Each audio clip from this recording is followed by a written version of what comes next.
വയനാട് പുത്തുമലയിൽ കഴിഞ്ഞ ദിവസം കാട്ടാനയുടെ ആക്രമണത്തിൽ സ്ത്രീ കൊല്ലപ്പെട്ട സംഭവത്തെ തുടർന്ന് വലിയ പ്രതിഷേധമൊക്കെ നാട്ടുകാരുടെ ഭാഗത്തു നിന്ന് ഉണ്ടായിരുന്നു. ഈ കൊലപ്പെടുത്തിയ ആനയെ പ്രദേശത്ത് നിന്ന് പിടികൂടി കൊണ്ടുപോകണമെന്നുള്ള അടക്കമുള്ള ആവശ്യമായിരുന്നു നാട്ടുകാർ ഉന്നയിച്ചിരുന്നത്. അതിൻ്റെ ഭാഗമായിക്കൊണ്ടാണ് രണ്ട് കുങ്കി ആനകളെ ഇപ്പോൾ പ്രദേശത്തേക്ക് എത്തിച്ചിരിക്കുന്നത്. പ്രമുഖ ഉണ്ണികൃഷ്ണൻ തുടങ്ങിയ രണ്ട് കുങ്കിയാനകളെയാണ് പ്രദേശത്തേക്ക് ഇപ്പോൾ എത്തിച്ചിരിക്കുന്നത്. മുത്തക്ക ആനപ്പന്തിയിൽ നിന്ന് ഇന്ന് രാവിലെയാണ് ആ കുങ്കി ആനകളെ ഇവിടേക്ക് എത്തിച്ചിരിക്കുന്നത്. ഇന്നലെ രാവിലെയായിരുന്നു ജോലിക്ക് പോയിരുന്ന ജെസ്സിയെയും ഭർത്താവ് ഷാജിയെയും കാട്ടാന ആക്രമിക്കുകയും ജെസ്സിക്ക് ജീവൻ നഷ്ടമാവുകയും ചെയ്തു. അതിനുശേഷമാണ് നാട്ടുകാരുടെ നേതൃത്വത്തിൽ വലിയ പ്രതിഷേധം മേപ്പാടി ടൗണിലൊക്കെ തന്നെ ഉണ്ടായിരുന്നത്. ആനയെ മയക്കുവെടി വെച്ച് കൊണ്ടുപോകണം എന്നതായിരുന്നു പ്രധാനമായിട്ടുള്ള ആവശ്യമാണ്. വനംവകുപ്പിന് മുമ്പിലുള്ള ഏറ്റവും പ്രധാനപ്പെട്ട വെല്ലുവിളി എന്ന് പറയുന്നത് ഈ ആനയെ ലൊക്കേറ്റ് ചെയ്യേണ്ടതായിട്ടുണ്ട്. അപ്പം അതിനു വേണ്ടിയിട്ടാണ് ഇപ്പോൾ രണ്ട് കുങ്കി ആനകളെ പ്രദേശത്തേക്ക് എത്തിച്ചിരിക്കുന്നത്. വൈകാതെ തന്നെ ഈ ആനയെ കണ്ടെത്തുന്നതിനുള്ള ദൗത്യം ആരംഭിക്കും. ആനയെ ലൊക്കേറ്റ് ചെയ്ത് കഴിഞ്ഞാൽ പിന്നീട് മയക്കുവെടി വെക്കുന്നത് അടക്കമുള്ള കാര്യങ്ങളിലേക്ക് കടക്കുമെന്ന് തന്നെയാണ്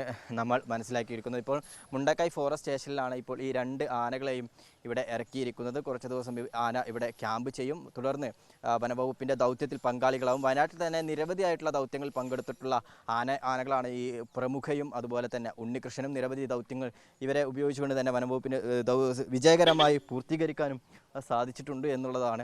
അതുകൊണ്ട് തന്നെയാണ് ഈ രണ്ട് ആനകളെ ഇപ്പോൾ ഇങ്ങോട്ടേക്ക് എത്തിച്ചിരിക്കുന്നത്. ഇനിയും വരും ദിവസങ്ങളിൽ ഈ ആനയെ കണ്ടെത്തുന്നതിനും മയക്കുവെടി വെക്കുന്നതിലേക്കുള്ള നടപടികളിലേക്കൊക്കെ തന്നെ വനംവകുപ്പ് കടക്കുമെന്ന് തന്നെയാണ് നമ്മൾ മനസ്സിലാക്കുന്നത്. ക്യാമറ പേഴ്സൺ ജിഷ്ണു മീനങ്ങാടിക്കൊപ്പം ഫൈസ് നെടുമ്പാല, മീഡിയ 1 വയനാട്.